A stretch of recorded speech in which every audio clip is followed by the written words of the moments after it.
آپ کی خدمت میں رہیں گے، اور ان ایام کی جو پہلی مجلس ہے وہ آج آپ خدمت میں پیش کر رہے ہیں۔ ہم کوشش کریں گے ان 10 ایام میں امام حسین علیہ السلام کے جو خطبات ہیں، تقاریر ہیں، مدینے سے لے کر کربلا تک، ان کے تناظر میں بعض مطالب آپ کی خدمت میں پیش کریں۔ قرآن میں خدا کا ارشاد ہوتا ہے، تمہارے لیے نشانی ہے 2 گروہوں میں جو آپس میں میدان جنگ میں وارد ہو گئے۔ ان میں سے ایک گروہ وہ ہے جو کہ اللہ کے راستے میں لڑتا ہے، اور دوسرا کافر ہے۔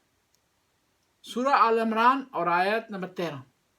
میدان کربلا میں بعینی یہی سچویشن تھی کہ ایک گروہ خدا کے لیے لڑ رہا تھا، خدا کے لیے قربانی دے رہا تھا، خدا کے دین کو بچانے کے لیے اپنا سب کچھ قربان کر رہا تھا، اور دوسرا وہ گروہ تھا جو شیطانی کاموں کے لیے، شیطانی کاموں کو پروان چڑھانے کے لیے میدان میں اتر آیا تھا۔ تو اس لیے تو نواسہ رسول میں ارشاد فرمایا، ان کان دین محمد لم یستقم الا بقتل یا سیوف خذینی، اور اس کے خلاف نہ اٹھے، اس کے خلاف نہ بولے، اس کے خلاف اقدام نہ کرے، تو خدا کو حق پہنچتا ہے کہ اس شخص کو بھی اسی جہنم میں ڈال، جس طرح وہ جس جگہ پر اس ظالم اور جابر حکمران کو ڈالے۔ امام حسین نواسہ رسول مدینہ سے نکلے ہیں تو کربلا تک امام نے متعدد خطبے ارشاد فرمائے ہیں۔ آج امام کا پہلا خطبہ پڑھتے ہیں جو امام نے مدینہ سے نکلتے ہوئے ارشاد فرمایا، اور ساتھ ساتھ چلتے رہیں گے 10 دن تک۔ امام فرماتے ہیں، ایھا الامیر، حاکم مدینہ سے ارشاد ہے امام کا، انا اہل بیت النبوہ، اے امیر تو جان لے کہ میں نبوت کی اہل بیت ہوں۔ یہاں امام نے نہیں کہا کہ میں محمد کی اہل بیت، کہا نبوت کی اہل بیت۔ فرق ہے محمد کی اہل میں اور نبوت کی اہل۔ محمد کی آل اور ہے اور نبوت کی آل اور۔ نبوت کی آل وہ ہے جس نے نبوت کو بچانا ہے۔ نبوت کی آل ہے جس کے بارے میں پیغمبر نے ارشاد فرمایا، حسین منی وانا من الحسین۔ جو لوگ کہتے ہیں کہ آل بیت علیہ السلام، نبی اور ان کی آل مر گئے ہیں، دنیا سے چل بسے ہیں، اعاذ باللہ، نعوذ باللہ، ان کو جواب ہے، موت تو اس کو آتی جو موت کے بعد خلق ہو۔ یہ ہستیاں موت سے پہلے خلق ہوئی۔ خلق اللہ الموت والحیات، خدا نے موت کو بھی خلق کیا ہے، حیات کو بھی، یعنی موت بھی مخلوق ہے، حیات بھی۔ پیغمبر فرماتے ہیں، اول ما خلق اللہ النور، اول ما خلق اللہ نوری، جب موت نہیں تھی میرا نور تھا۔ بنا یختم اللہ، بنا یختم، اور خدا اس دنیا کو ہمارے ذریعے ہی خاتمہ دے گا۔ جب تک ہمارا مہدی نہیں آئے گا اس وقت دنیا کا خاتمہ نہیں ہوگا۔ اور پھر جب امام اپنا تعارف کروا چکے ہیں کہ اے امیر، میں نبوت کی اہل بیت ہوں، رسالت کی کان ہوں، ملائکہ ہمارے یہاں آتے جاتے ہیں، اور رحمت ہمارے یہاں نازل ہوتی ہے، دنیا کی ابتدا ہم سے ہوئی ہے، دنیا کی انتہا ہم پر ہوگی۔ اب امام نے فرمایا کہ جب میں خصوصیات رکھتا ہوں، ہو سکتا ہے مجھ جیسا، مثلی لا یبایع مثلا، مجھ جیسا، حسین جیسا آیا، یزید جیسے کی بیعت کر سکتا ہے۔ یزید رجل شارب الخمر، یزید وہ ہے کہ جو شراب پیتا ہے۔ وقاتل نفس المحترمہ، وہ انسانوں کا قاتل ہے۔ معلن بالفسق، فسق و فجور اعلی نہیں کرتا، عادل کے مقابلے میں فاسق ہوتا ہے۔ جو گناہ کرے، علناً گناہ کرے، اور گناہ کرتے ہوئے نہ خدا سے ڈرے نہ اس کی مخلوق سے ڈرے، اسے کہتے ہیں فاسق۔ مثلی لا یبایع مثلا، مجھ جیسا اس جیسے کی بیعت نہیں کر سکتا۔ مجھ جیسا نہیں کہا کہ حسین ابن علی، یزید بن معاویہ کی بیعت نہیں کرے، کہا کہ مجھ جیسا اس جیسے کی۔ ایک قانون بنا دیا امام حسین نے، پہلے کے لیے بھی اور بعد کے لیے، یعنی اس سے پہلے بھی ایسا نہیں ہوا جو مجھ جیسا ہو یزید جیسے کی بیعت کرے۔ یہ بتانا مقصود تھا کہ میرے بابا نے جس طرح کسی کی بیعت نہیں کی کسی فاسق اور فاجر کی، اس طرح میں بھی کسی فاسق و فاجر کی بیعت نہیں کروں، اور میرے بعد آنے والے حسینی جو میرے نقش قدم پر چلنے والے ہوں گے، جو میری اتباع کرنے والے ہوں گے، جو میری پیروی کرنے والے ہوں گے، جو مجھے اپنا مرشد اور امام بنائیں گے، وہ کبھی بھی یزید جیسے کی بیعت نہیں کریں گے۔ کیا مطلب ہے؟ کہ جو مجھ جیسے ہیں، عزادار ہیں، اپنے آپ کو حسینی کہتے ہیں، میرے نقش قدم پر چلنے والے ہیں، مجھے اپنے آپ کو عاشق حسین کہتے ہیں، اپنے آپ کو محب حسین کہتے ہیں، وہ بھی فسق و فجور سے دوری اختیار کریں۔ حسینی وہ ہوتا ہے جو دوست کے انتخاب میں بھی معیار رکھتا ہے۔ حسینی ہے وہ ہر کسی کو دوست نہیں بناتا۔ امام علی ارشاد فرماتے ہیں ایاک و مصادق الفاسق والفاجر، کہ فاسق اور فاجر کی دوستی سے بچو، انہ یبعدک القریب و یقرب لک البعید۔ فاسق فاجر ایسا آدمی ہے جو علنا گناہ کرتا ہے، گناہ بھی کرتا ہے، اس کی تشہیر بھی کرتا ہے، اور لوگوں میں گناہ سے مشہور ہے۔ کیا ہے؟ اس کی دوستی سے بچو، یہ دور کی چیزیں تمہیں قریب دکھائے گا اور قریب کی چیزیں تمہیں دور دکھائے گا۔ اور اسلام میں فاسق اور فاجر آدمی کی گواہی قبول نہیں ہے۔ اگر فاسق اور فاجر کتنا بھی اپنے آپ کو دھوئے، نیا لباس پہنے، خوبصورت لباس پہنے، ظاہری اس کی چمک دمک کو، اس کی گواہی قبول نہیں ہے۔ بس حسینی وہ ہے جو نہ خود فسق و فجور کی طرف جاتا ہے اور نہ ہی فاسق اور فاجر آدمی سے دوستی رکھتا ہے۔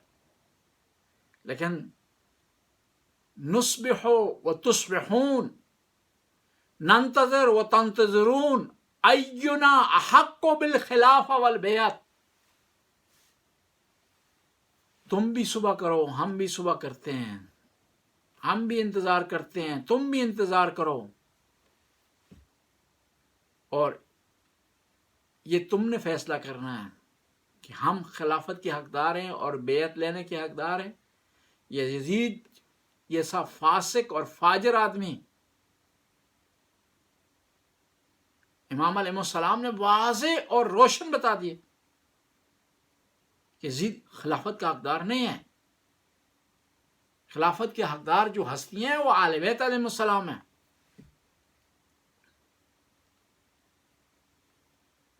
یہ امام علیہ السلام کا خطبہ اس وقت تھا جب امام علیہ السلام مدینہ سے نکل رہے تھے۔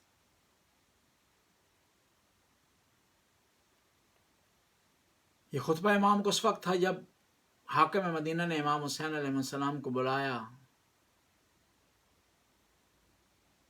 اور بلا کر کہا کہ شام سے پیغام آیا ہے کہ آپ بیعت کریں۔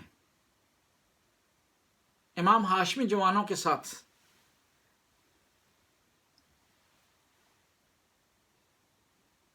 ولید کے دربار میں گئے اور ہاشمی جوانوں کو دروازے کے پیچھے کھڑا کر دیا اور کہا کہ جب میں تکبیر کہوں نا تو سمجھنا میں گئے کہ حسین کی جان کو خطرہ پیش آ گیا ہے اور تم نے اندر داخل ہو جانا۔ امام نے کہا کہ میں صبح اس کا جواب دوں گا کہ بیعت کس طرح کرنی ہے، اور وہیں مروان بیٹھا ہوا تھا۔ مروان نے آواز دی اے حاکم مدینہ، اب حسین اگر ہاتھ سے نکل گئے تو دوبارہ تمہارے قابو میں نہیں آئے، آج ان سے بیعت لے لو، سختی کرو، خذ الحسین بالبیت اخذا شدیدا۔ امام اشارے کو سمجھ گئے، بات کو سمجھ گئے۔ امام نے اونچی آواز میں آواز دی یبن زرکا، اے فاسقہ فاجرہ ماں کے بیٹے، تیری یہ جرت کہ حسین کے بارے میں ایسی بات کرے؟ یہ کہنا تھا کہ بنی ہاشم کے جوان داخل ہو گئے، امام حسین نے منع کیا۔ گھر کی طرف واپس آئے، ابو الفضل تھے، عباس تھے، دوسرے جوان تھے۔ کہا مولا ہم بی بی زینب کو کیا جواب دیں گے کہ ظالم اونچی آواز میں آپ سے بولا اور ہم کچھ نہ کر سکے۔ امام نے منع کیا، اور امام نے سب اپنے اصحاب کو، آل و عیال کو کہا کہ صبح ہم نے مدینہ چھوڑ دینا ہے۔ اور جب مدینہ چھوٹ رہا تھا نا، بیویاں ساری رات روتی رہیں وطن کی جدائی کے لیے۔ پیغمبر کے ایک صحابی ہیں، گوش گراں ہیں، انہیں کم سنائی دیتا ہے، لیکن صبح اٹھتے ہیں اپنی زوجہ سے کہتے ہیں کہ مدینہ کی گلیوں سے محلوں سے رونے کی آواز آ رہی تھی. بتاؤ یہ کون لوگ روئے تھے؟ کہ نبی زادیاں رو رہی تھی مدینہ کی جدائی کے لیے. اس لیے تو امام زمانہ زیارت ناحیہ میں ارشاد فرماتے ہیں السلام علیکم یا طاردین من الاوطان، میرا سلام ان بیویوں پر جنہیں زبردستی مدینے سے نکال دیا گیا. نواسہ رسول آئے ہیں، نانا کی قبر پر حاضری دی. حزن علیہ یا جدہ، نانا مجھے اپنی قبر میں بلا لے. نانا حسین کے لیے گوارا نہیں ہے کہ آپ کی قبر کو تک و تنہا چھوڑ کر کے کربلا کی طرف روانہ ہو جائے. نانا جب بھی حسین کو کوئی مشکل پیش آتی تھی اپنی نانا کی قبر پر جایا کرتا تھا. حسین علیہ السلام نانا کی قبر سے لپٹ گئے، رو رہے تھے. قبر سے آواز آئی حسین اگر تو کربلا کے لیے نہیں جائے گا نا تیرے نانا کا مشن ادھورا رہ جائے گا، تیرے نانا کا دین مکمل نہیں ہوگا. کون ہے جو تیرے نانا کے دین کی حفاظت کرے؟ بیٹا حسین نانا کے دین کو مشکل آ گئی ہے، کوئی بھی مدینہ کو نہیں چھوڑنے کو تیار. تو نے تجھے مدینہ چھوڑنا پڑے گا. اب نانا کی قبر سے رخصت ہوئے، اب ماں کی قبر میں آ گئے. اور جب نانا کی قبر کی طرف جا رہے تھے تو آہستہ آہستہ چل رہے تھے. جب ماں کی قبر کی طرف چل پڑے ہیں حسین نہ تو اس طرح دوڑ کر گئے جس طرح ستایا ہوا بچہ ماں کی گود میں پناہ لینا چاہتا ہے. قبر میں آ کر قبر سے لپٹ گئے. ماں تیرا بیٹا مدینہ چھوڑ رہا ہے، ماں میری حفاظت کر لو، ماں مجھے تنہا نہ چھوڑنا، میرے ساتھ مدینہ سے کربلا تک جانا. اسی طرح ہوا، مدینہ سے چلے ماں، دکھیاری ماں ساتھ ساتھ چلتی رہی. اب وہ آخری وقت آ گیا جب حسین نے تنہائی کا اظہار کیا نا تو ماں کی آواز آئی اٹھ حسین بیٹا نہ گھبرانا، تیری ماں تیرے ساتھ ہے. اب قافلہ روانہ ہوا، روانہ ہونے کے لیے تیار ہو رہا. ابو الفضل عباس اور یہ پر مدینہ کی گلیوں میں آواز دے رہے ہیں اے مدینہ والو ادخلوا فی مساکنکم، اپنے گھروں میں داخل رہنا، گھروں کے اندر رہنا، باہر نہ آنا. نبی کی بیٹیاں، علی کی بیٹیاں سوار ہونے جا رہے ہیں. ایک ایک بی بی سوار ہوئی اور جب بی بی زینب کی سواری کی باری آئی نا ابو الفضل آگے بڑھے، اپنے ہاتھ رکھے، علی اکبر نے اپنا کندھا رکھا اور بی بی کو سوار کیا. بی بی کو سوار کیا. ایک دفعہ الوداع کہنے کے لیے فاطمہ صغرا آ گئی. کہا بابا میں الوداع کہنے کے لیے آئی ہوں، اگر ہو سکے تو میرے بھائی علی اصغر کو مجھے دیجئے، میں چاہتی ہوں علی اصغر سے الوداع کہوں. بی بی نے علی اصغر کو اپنے دامن میں لیا، لینے کے بعد اپنے سینے سے چسپاں کیا اور امام حسین نے آواز دی صغرا بیٹا علی اصغر کو اس کی ماں کو دے دو، قافلہ روانہ ہونے والا ہے. کہتے ہیں کہ بڑی کوشش کی کہ علی اصغر نہیں جا رہے تھے اپنی ماں کی طرف، فاطمہ صغرا کے سینے سے چپکے ہوئے تھے. کہا بابا اگر ہو سکے تو علی اصغر کو میرے پاس چھوڑ دیں. امام حسین علیہ السلام نے کہا کہ نہیں بیٹی ایسا نہیں ہو سکتا، شہداء کربلا میں علی اصغر کا نام لکھا ہوا ہے. کہا بابا علی اصغر کا کیسے نام لکھا ہوا ہے؟ بچہ ہے، تلوار نہیں اٹھا سکتا، تیر نہیں لگا چلا سکتا، کیا ظالم خیموں تک پہنچ جائیں گے کہ علی اصغر بھی شہید ہو جائیں گے؟ کہا نہیں بیٹا، علی اصغر کو شہید کرنے کے لیے ظالم خیموں تک نہیں پہنچ پائیں گے، لیکن ایک وقت ایسا آئے گا میں علی اصغر کو خود میدان میں لے کر جاؤں گا. کہا علی اصغر کو میرے پاس چھوڑ دیں. کہا بابا خود آپ امتحان کر لیں، اگر علی اصغر چلا گیا تو میں اجازت دے دوں گی. علی اصغر بڑی کوشش کی گئی، امام حسین آئے، علی اصغر نہیں گئے. ایک دفعہ بی بی صغرا نے کہا بابا دیکھیں علی اصغر نہیں جانا چاہتے، میرے پاس رہنا چاہتے ہیں. کہا نہیں بیٹا علی اصغر کو اجازت دے. جب علی اصغر نہیں جا رہے تھے نا ایک دفعہ امام حسین آگے بڑھے، کان میں کچھ کہا، علی اصغر لپک کر آ گئے امام حسین کی گود میں. کیا کہا ہے امام حسین نے؟ شاید کہا علی اصغر بیٹا کیا تو نہیں چاہتا میری قربانی کمال تک پہنچے؟ یہ کہنا تھا کہ علی اصغر امام حسین کی گود میں آ گئے اور قافلہ روانہ ہو گیا۔ اللہ لعنت اللہ قوم الظالمین فسیعلم الذین ینقلب ینقلب۔ خدا اس قلیل سی حاضری کو قبول و منظور فرما، ہمارے گناہوں سے درگزر فرما، نیک کام کرنے کی توفیق عطا فرما، برائیوں سے بچنے کی توفیق عطا فرما، زمانے کے امام کے ظہور میں تعجیل فرما۔ یا اللہ اس مجلس کے پروگرام کے بانی ہیں چودھری جاوید خان، چودھری جاوید اقبال آفدنی ہیں، یا اللہ ان کی توفیقات میں اضافہ فرما، ان کے رزق میں اضافہ فرما، ان کی اولاد کو نیک اور صالح بنا، ان کی مرحومین کی مغفرت فرما۔ ربنا آتنا فی الدنیا حسنہ وفی الآخرۃ حسنہ وقنا عذاب النار۔ اللہم صلی علی محمد وعلی